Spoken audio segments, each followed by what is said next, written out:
안녕하세요. 오늘도 사연 살롱을 찾아주셔서 감사합니다. 환갑을 앞둔 아줌마예요. 마라톤이 시작되면 좋든 싫든 끝까지 달려야 하는 것처럼 인생도 태어난 이상 끝까지 살아야 하잖아요. 그런데 그게 쉬운 일이 아니더라고요.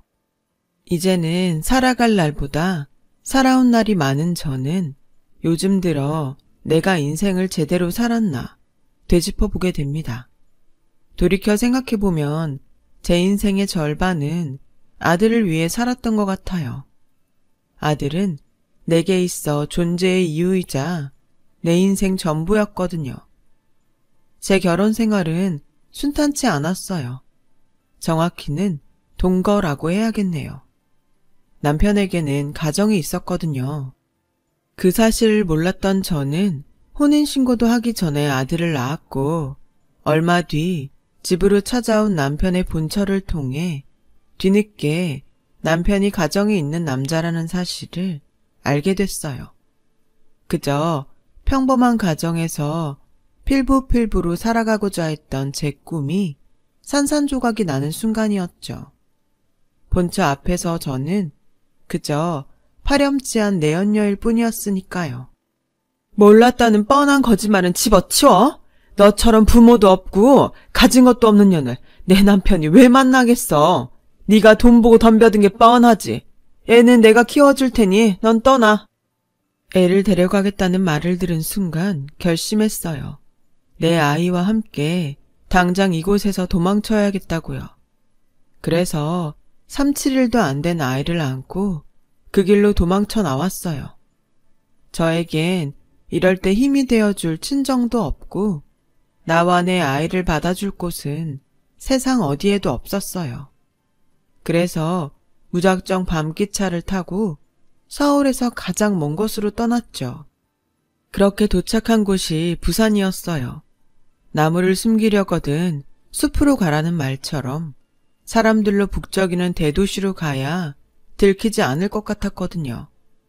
동도 트기 전 도착한 부산역 주변은 한산하다 못해 을씨년스러웠어요. 마치 우리 모자의 앞날처럼 말이에요. 부산역 뒤로 길게 늘어선 모텔 거리를 따라 한참을 걸었어요. 그렇게 찾아 들어간 싸구려 여인숙에 짐을 풀고 아이를 눕힐 수 있었죠. 세상 모르고 새근새근 잠든 아이를 보니 그렇게 눈물이 흐르더라고요. 너는 어쩌다 하고 많은 부모 중에 이 못난 어미를 만나 고생이니 앞으로 평생 애비 없는 자식으로 살아야 할 텐데 불쌍해서 어째. 차마 입 밖으로 내지도 못하고 속으로 되냐며 한참을 울었어요. 아침이 되자 주인 할머니가 방문을 두드리곤 방 안으로 밥상을 밀어 넣어 주었어요. 뭐라도 먹어야 젖이 돌지 않겠냐고 하시면서요. 도다리가 들어간 미역국에 밥을 말아 한술 뜨려는데 내 처지가 한심해서 눈물이 나는 거예요. 미역국을 먹는 건지 눈물을 먹는 건지 꾸역꾸역 입에 숟가락으로 떠 넣었어요. 주인 할머니는 그런 제 모습을 애처롭게 바라보셨죠. 사정이야 어쨌건 아는 키워야 하지 않겠나. 다 묻고 문 앞에 내놔라. 경상도 특유의 무뚝뚝함 뒤에 담긴 따뜻한 마음 덕분에 저는 매 끼니마다 주인 할머니의 미역국을 먹으며 아들에게 젖을 물릴 수 있었어요. 이후에도 주인 할머니는 여인숙에서 아이를 키우며 살 수 있게 돈벌이가 되는 일감도 가져다 주시고 여러모로 우리 모자를 도와주셨어요.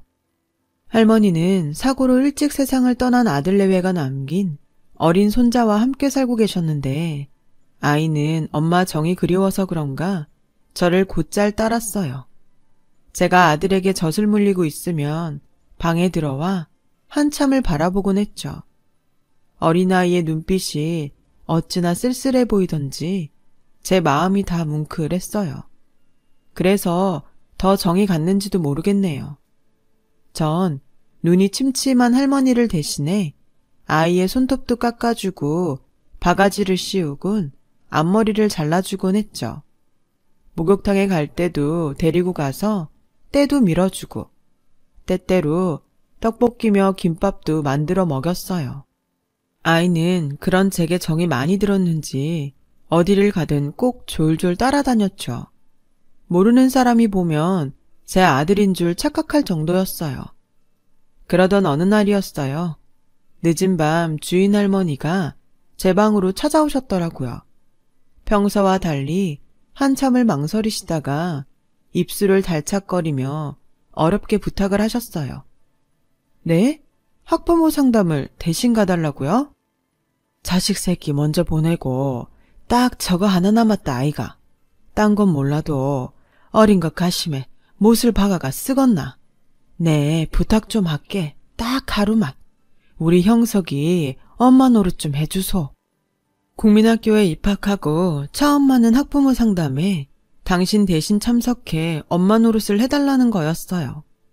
그동안 주인 할머니께서 저한테 해주신 것도 있고 형석이에 대한 짠한 마음도 있어서 저는 그러겠다고 했죠. 난생 처음 해보는 담임선생님 상담에 왠지 긴장이 되더라고요. 혹시나 실수를 하지는 않을까? 가짜 엄마인 게 탄로나면 어쩌나 걱정을 하면서 교실로 들어갔어요. 그런데 그런 저를 보더니 형석이가 엄마! 하고 부름에 달려오지 뭐예요. 순간 당황했지만 티를 낼 순 없었어요. 형석이가 반 아이들을 향해 큰 소리로 이렇게 말했거든요. 너희들 잘 봤제? 우리 엄마다. 나 고아 아니라고. 제 손을 꼭 잡고 악을 쓰듯 소리치는 아이를 보니 제 어린 시절이 떠올라 오늘만큼은 진짜 형석이 엄마가 되어야겠다고 생각했어요. 우리 형석이 엄마 많이 기다렸어? 동생 재우고 오느라 엄마가 늦었어. 다음엔 안 늦을게. 미안. 그 모습에 반 아이들은 아무 말도 하지 못했어요. 아이들이 운동장으로 나가고 저는 담임선생님과 면담을 시작했어요. 그런데 담임선생님은 이미 형석이한테 부모가 없다는 걸 알고 있더라고요. 그것도 모르고 엄마 행세를 했으니 창피한 노릇이었죠. 다행히 선생님은 그에 대해 아무것도 묻지 않으셨어요. 그저 형석이의 학교 생활과 가정에서 교육해야 할 것들을 일러주셨죠. 그렇게 상담을 마치고 형석이와 함께 집에 돌아오는데 아이가 그러더군요. 아줌마가 진짜 엄마였으면 좋겠다고요. 그래? 그럼 진짜 엄마하지 뭐. 형석이처럼 착하고 예쁜 아들도 없고 아줌마가 땡 잡았네. 그 말에 형석이는 제자리서 팔짝팔짝 뛰며 좋아했어요. 그날 이후 형석이는 저를 엄마라고 부르기 시작했고 저 역시 형석이를 아들이라고 불렀어요. 그러자 주인 할머니가 그러시더군요. 웃자노, 이제 방세받기는 글렀다. 안 그나 가족끼리 돈 받고 방 빌려주는 게 어딨노? 이것도 인연이라고 고마이래 살자. 됐나? 그렇게 저는 쫓기듯 도망쳐 온 곳에서 꿈에 그리던 가정을 이루게 되었어요. 그리고 몇 년 뒤 할머니는 더 이상 손님도 들지 않는 여인숙을 팔고 지인한테 공사장 한밭집을 인수했어요. 그때부터 할머니와 저는 본격적으로 밥 장사를 시작하게 되었죠. 공사장 특성상 남들 다 자는 시간에 식당 문을 열어야 해서 아침 일찍부터 움직여야 했어요. 사람들 두지 않고 할머니와 단 둘이 모든 걸 해내려니 몸이 성한 곳이 없을 정도로 육체적으로 힘들었어요. 그래도 몸이 힘든 만큼 돈은 잘 모이더라고요. 대신 거친 공사장 인부들이 종종 저에게 야한 농담을 건네며 추근대곤 했는데 그럴 때마다 할머니가 물바가지를 뿌리며 욕설을 퍼부어대곤 했어요. 그 주둥이 확 꼬매버리기 전에 당장 꺼지라. 한 번만 더 와가 허튼 수작 부리모 니 죽고 내 죽는 기다. 알겠나? 그런 할머니 덕분에 저는 거친 사내들 속에서 10년 가까이 무사히 장사를 할 수 있었어요. 그러는 사이 제 아들은 국민학생이 되었고 고등학생이 된 형석이는 바쁜 저를 대신해 제 아들을 입히고 씻기며 친동생처럼 살뜰히 보살펴 주었어요. 어느새 진짜 가족처럼 된 우리는 오순도순 잘 살고 있었어요. 그 일이 생기기 전까지는요. 점심 장사를 마치고 할머니와 늦은 점심을 먹고 있었는데 웬 남자가 식당 안으로 들어오더라고요. 그런데 얼굴이 낯이 익더라고요. 작은 사모님, 저 윤기사입니다. 그 말에 얼굴을 자세히 보니 남편의 차를 몰던 운전기사더라고요. 그 순간 온몸에 소름이 쫙 끼쳐서 아무 말도 못하고 벌벌 떨었어요. 서울 바닥을 다 뒤져도 못 찾겠더니 여기 계셨네요. 아드님은 무사하죠? 사장님이 많이 보고 싶어 하십니다. 본처와의 사이에서 자식이 없었던 남편은 제가 아이와 함께 도망친 이후 사설업체에 의뢰해 우리 모자를 찾아왔다고 하더라고요. 그러다 얼마 전 저랑 닮은 사람을 부산에서 봤다는 얘기를 듣고 윤기사를 시켜 직접 확인하라고 보낸 거였죠. 저 우리 민석이 없인 못 살아요. 그러니 제발 저 못 본 걸로 해주세요. 그렇게만 해주신다면 제가 무슨 수를 써서라도 그 은혜 갚을게요. 제발 한 번만 눈 감아주세요. 네? 그 순간엔 정말 전 재산을 다 주고서라도 아들을 지키고 싶은 심정이었어요. 처음엔 절대 안 된다고 정색을 하던 윤기사는 바닥에 무릎까지 꿇고 통사정을 하는 저를 보곤 잠시 생각에 잠겼어요. 그리고는 모시는 분을 배신하면 저도 모가지 날아가요. 저도 가정이 있는 몸인데 작은 사모님 사정 봐주다가 내 식구들 길거리나 앉을 수도 있다고요. 치킨집이라도 하나 차릴 돈이라도 있으면 모를까. 그 말에 옆에서 얘기를 듣고 있던 할머니가 끼어들었어요. 그 돈 내가 줬구마. 좀만 기다려 주이소. 내 은행 가가 돈 찾아올라니까. 할머니는 앞치마를 벗어던지고 나가셨어요. 그리곤 잠시 뒤 누런 서류 봉투에 돈다발을 담아오셨죠. 이 돈 받고 그 짝은 오늘 여기서 아무것도 못 본 겁니다. 행여라도 돈만 챙기고 오늘 일을 한마디라도 씨부리마. 네, 가만 안 둘 깁니다. 알겠는겨? 윤기사는 할머니가 내민 봉투에 정신이 팔려서 연신 고개를 끄덕이며 죽을 때까지 입 다물고 살겠다고 약속했어요. 그리고는 돈봉투를 가슴에 품고 도망치듯 가버렸죠. 윤기사가 나가자 할머니는 제 손에 통장을 쥐어주시며 그러셨어요. 니는 이 길로 집에 가 민석이 데리고 떠나라. 저놈아 분명히 다시 온다. 돈 떨어질 때마다 니 찾아와서 돈 뜯을 놈이다. 우리 인연은 여기까지인갑다. 이 돈이면 작은 전빵 하나는 차릴 수 있을 기다. 어딜 가든 굶지 말고 밥 든든히 잘 챙기 먹고 살아야 한다. 내한테 연락할 생각도 하지 말고. 그래야 네 아들 지키고 살 수 있다. 내 말 알겠지? 퍼뜩 안 있나고 뭐하나? 할머니의 호통에 정신이 번쩍 든 저는 집으로 달려가 짐을 꾸렸어요.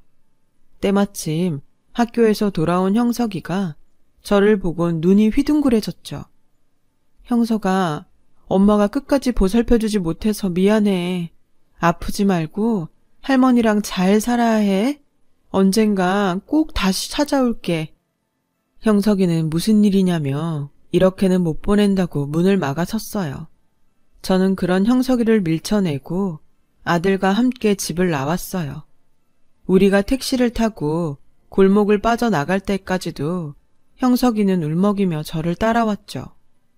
그 모습에 가슴이 찢어질 듯 아팠지만 내 아들을 지키기 위해선 어쩔 수 없다 다짐을 하면서 애써 외면했어요. 그렇게 부산을 떠난 우리 모자는 수원에 자리를 잡았어요. 한동안 형을 찾아대던 아들은 시간이 지나자 조금씩 부산 생활을 잊어갔어요.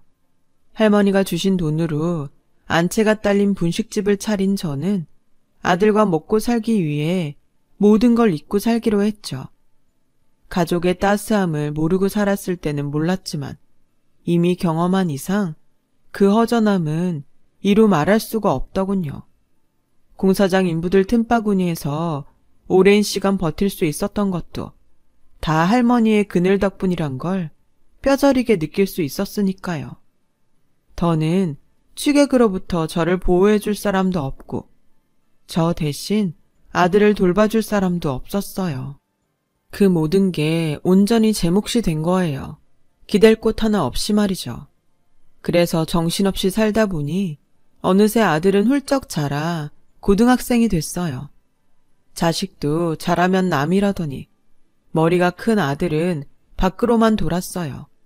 하나뿐인 가족인 엄마보다는 친구가 우선인 아이가 되었죠. 아들이 자라는 동안 돈 버느라 신경을 못 써준 거에 대한 복수라도 하듯이 아들에게서 저는 점점 사라져 갔어요. 그렇게 세월이 흘러 아들은 대학을 졸업하고 취업 준비생이 됐어요. 전 세계적으로 불황이 길어진 탓에 졸업하고 2년이 다 되도록 변변한 직장에 들어가지 못한 아들은 집에서 하루 종일 컴퓨터 게임을 했어요. 남들 일할 땐 자고 늦지막이 일어나 배달 음식을 시켜 먹곤 게임을 하는 게 아들의 일과였어요. 그리고는 마치 빚쟁이 독촉하듯 하며 제게서 돈을 가져가곤 했죠. 뭔가 단단히 잘못됐다고 생각했지만 관계를 돌리기엔 이미 너무 멀리 온 것 같았어요. 그 무렵 저는 오랜 시간 육체노동을 해온 탓에 관절염이 심해져 젓가락도 제대로 쥘 수 없는 상태가 됐어요. 거기다 간에 무리가 갔는지 황달 증세도 심하고 조금만 움직여도 금세 지치고 까부라지기 일쑤였죠. 그래서 더 이상 가게를 운영할 수 없게 되었어요. 그러다 보니 수입이 없어 가게세도 밀리고 생활이 말이 아니었어요. 그러니 병원에 갈 생각도 못했고요. 상황이 이러니 돈 때문에 아들과 다투는 날이 잦아졌어요. 그러던 어느 날 아들이 불쑥 지 친부 얘기를 묻더군요. 자라면서 단 한 번도 지 아빠에 대해 묻지 않았던 애였기에 그래도 핏줄은 땡기나 싶어 솔직히 얘기해 주었어요. 그런데 아들한테 꿍꿍이가 있을 줄 누가 알았겠어요. 얼마 뒤 아들이 짐을 챙겨 집을 나가겠다고 하더라고요. 앞으로 친부와 함께 살겠다면서요. 그러게 처음부터 날 아빠한테 보냈으면 이런 집구석에서 지질이 궁상은 안 떨고 살았을 거 아냐? 엄마가 나 안 보낸다고 도망친 거라며. 왜 나한테 물어보지도 않고 엄마 맘대로 결정을 해. 엄마가 뭔데? 그랬으면 제대로라도 키웠어야지. 지금까지 엄마 때문에 내가 얼마나 쪽팔리게 살았는지 알아? 남들 다 가는 유학도 못 가고 이력서에 스펙도 한 줄 못 넣었어. 이게 누구 탓이겠어? 엄마 탓이라고. 잘 사는 아빠가 있는데 내가 왜 이 지랄로 살아야 했겠냐고. 다 필요 없어. 나 앞으론 아빠 아들로 떵떵거리고 살 거야. 회사도 물려받고 그동안 못 입고 못 쓰고 산 한 다 풀 거라고. 그러니까 나 찾을 생각하지 마. 내 인생 망치지 말라고. 지금 그걸 말이라고 해? 이 엄마가 누구 때문에 지금껏 이러고 살았는데 네가 어떻게 엄마한테 이럴 수가 있어? 너 내 아들 맞니? 내 아들 맞냐고. 난 널 첩자식으로 눈치 보고 살게 하고 싶진 않았어. 그것뿐이야. 전 재산을 주고 널 지킨 거 한 번도 후회한 적 없었다고. 그래도 가겠다면 네 마음대로 해. 누가 나보고 첩자식이래. 엄마는 그 집에서 첩인지 몰라도 난 엄연히 그 집 종손이야. 엄마 좋자고 나 데리고 도망친 거면서 변명이 너무 궁색한 거 아니야? 암튼 엄마랑은 더는 못 살겠으니까 앞으로 나한테 엉겨붙을 생각도 마. 아들은 그렇게 집을 나갔어요. 지난 27년 세월이 한순간에 쓰레기통에 처박히는 기분이었어요.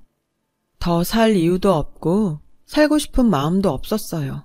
그래서 식음을 전폐하고 캄캄한 방 안에서 며칠을 보냈어요. 그러다 정신을 잃었고 눈을 떠보니 병원 응급실이더군요.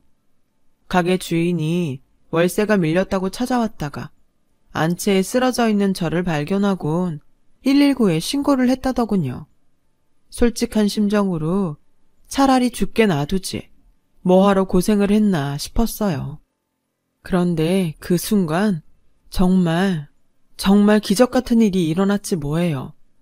엄마 맞죠? 저 형석이에요. 저 기억하시겠어요?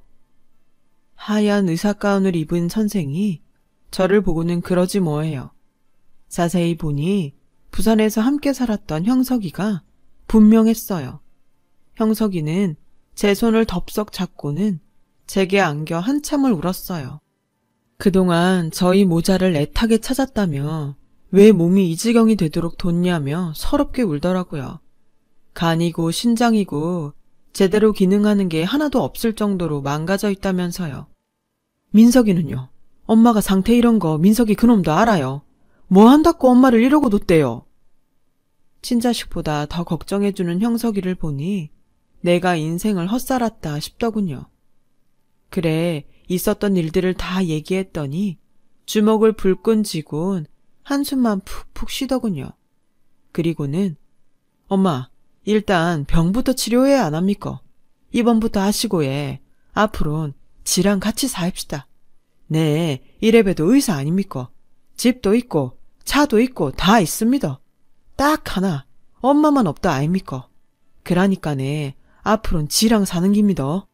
남은 인생 엄마 강, 내 강 지지고 볶고 사는 깁니다. 됐지? 그렇게 저는 10수년 만에 만난 큰아들 덕분에 입원 치료도 하고 현재 큰아들 집에서 함께 살고 있어요. 7년 전 할머니가 돌아가신 이후로 혼자 살았던 형석이는 할머니가 쓰시던 방에 제 방을 꾸며주었어요. 앞으론 죽을 때까지 자기랑 떨어지지 말자고 엄포 아닌 엄포를 놓으면서요. 할머니께선 살아생전에 종종 저희 모자 얘기를 하셨었대요.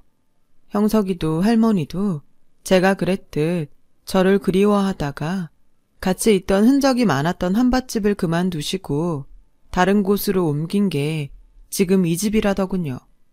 그리고 혹시라도 당신이 죽고라도 제가 찾아오면 주라면서 함께 한밭집을 하며 조금씩 사모았던 땅 문서를 남겨주셨더라고요. 이미 제 몫은 제가 떠날 때 받았던 터라 한사코 사양했지만 형석인 이러면 자신이 할머니랑 한 약속을 어기는 거라며 자신을 불효자 만들지 말고 받으라고 하더군요. 그래서 면목 없지만 땅 문서를 받아들었어요. 그러는 사이 몸도 많이 회복됐고 일상생활에 어려움도 없어져서 하루는 형석이와 함께 예전에 살던 부산집을 찾아갔어요. 그 사이 부산도 많이 변해서 우리가 살던 집자리에 아파트 단지가 들어섰더군요. 10년이면 강산도 변한다더니 그 말이 딱이었죠. 온 김에 부동산에 들러 할머니가 남겨주신 땅에 대해 알아봤는데 글쎄 그 사이 값이 많이 올라서 수십억 금싸라기 땅이 되어 있더라고요. 안 그래도 사겠다는 사람은 많은데 땅 주인이 연락이 닿지 않더라며 적당한 작자가 나서면 연락을 줄 테니 연락처를 남기고 가라더라고요. 하루아침에 돈방석에 앉은 기분이었죠. 형석이는 이게 다 착하게 열심히 산 보상이라며 다 제 복이라고 하더군요. 남편과 자식한테 버림받은 박복한 년인 줄 알았는데 말년에 든든한 큰아들도 생기고 금싸라기 땅까지 생기다니 형석이 말대로 제게 복이 있긴 한 모양이었어요. 그렇게 행복한 시간을 보내고 있는데 앞으론 연락도 하지 말라던 아들놈이 지가 먼저 전화를 했더군요. 친부집에 들어가 재산 물려받을 욕심에 치매 걸린 지 아빠 똥기저귀 갈아가며 병수발을 했더니 친부가 죽자마자 본 부인이 전 재산을 홀라당 빼서는 도망을 쳤다는 거예요. 평생 애 못 낳는다고 구박하고 여자 문제를 속썩인 네 아빠 죄는 자식인 네가 대신 받으라고 편지까지 남겨두고 말이죠. 불행히도 아들은 남편 호적에 오르지 못해서 친부 재산에 대해 법적으로 아무런 권리도 없다더라고요. 소송을 한다 해도 본부인이 상속자니 자기한텐 떨어지는 돈도 없다면서 이제 어쩌냐고 꺽대고 울더군요. 이 집도 팔려서 며칠 안에 비워줘야 하고, 그럼 나 당장 갈 데도 없어. 가게에 가봤더니 엄마가 이사 갔다고 그러던데 어디로 간 거야? 나 거기서 좀 살자, 응? 엄마면 자식 부양할 의무가 있는 거잖아. 안 그래? 애초에 엄마가 나랑 아빠를 떼어놓지만 않았어도 내가 이 모양 이 꼴은 안 됐을 거 아니냐고. 따지고 보면 이게 다 엄마 탓이니까 엄마가 나 책임져. 돈 많은 친부 찾아간다고 병든 엄마를 버린 놈이 낯짝도 두껍지. 자식 부양이 어쩌고 하면서 자기를 책임지라네요. 아무리 부모는 전생에 자식에게 빚진 자라고 하지만 이건 아니죠. 부모 자식 간에도 도리가 있는 건데 제 아들놈은 그걸 모르더군요. 누굴 탓하겠어요. 다 제 죄인걸. 그래서 결자해지의 심정으로 못돼 먹은 아들놈 교육시키는 차원에서 전화기에 대고 쌍욕을 퍼부어줬어요. 그동안 애비 없이 살게 만든 게 미안해서 싫은 소리 한 번 안 하고 늘 가여워하며 참고 살았는데 더는 안 되겠더라고요. 이런 미친놈아, 네가 그러고도 인간이냐? 자식 부양의 의무? 다 죽어가는 엄마 버리고 돈 많은 친부 찾아간 놈이 할 소리냐? 나 더는 너 같은 인간 말종놈이랑 부모 관계로 엮이기 싫다. 피 한 방울 안 섞이고도 날 데려다 보살펴주는 진짜 내 아들 형석이랑 100년 만년 살 테니까 넌 네 구미에 맞는 새엄마 찾아서 살아라. 네 놈 목소리도 이젠 치가 떨리니까 앞으론 전화도 하지 마라. 전화를 끊고는 한참을 씩씩거렸어요. 그러다 서름이 복받쳐 어걱대고 한참을 통곡했죠. 4배로 낳은 자식한테 모진 소리를 하고 속 편한 부모가 어딨겠어요. 그런데 받은 상처가 너무 커서 아직은 내 아들을 받아줄 마음이 안 생기네요. 혹시라도 땅 얘기를 들으면 그거 뺏어먹겠다고 달려들까봐 진짜 제 것도 아닌 그 가슴 아픈 땅을 말이죠. 그것도 두렵고 한 번 날 버린 놈이 2번은 못 버리겠냐는 생각에 겁도 나더라고요. 그래서 형석이한테 말해서 땅 명의는 형석이 앞으로 해뒀어요. 혹여라도 나중에 내 아들이 지 권리를 요구하지 못하도록 말이죠. 원래 내 몫도 아닌데 당연한 거죠. 저는 그런 땅이 없어도 착하고 든든한 큰아들이 옆에 있으니까 그걸로 그간의 고생을 보상받은 기분이에요. 이제 큰아들한테 잘 어울리는 짝을 지어주면 그걸로 제 역할은 끝이 아닐까 싶습니다. 참 인생이란 게 제 마음대로 되지도 않고 힘들었지만 어떤 좋은 일들로 귀결될지 모르는 게 인생 같습니다. 제 사연을 들어주셔서 감사드리고요. 여러분의 인생에도 복된 날이 깃들길 바랍니다. 여러분, 사연 댓글에 응원과 현명한 조언 부탁드려요. 좋아요와 구독은 저에게 큰 힘이 됩니다. 오늘도 좋은 일 가득하세요.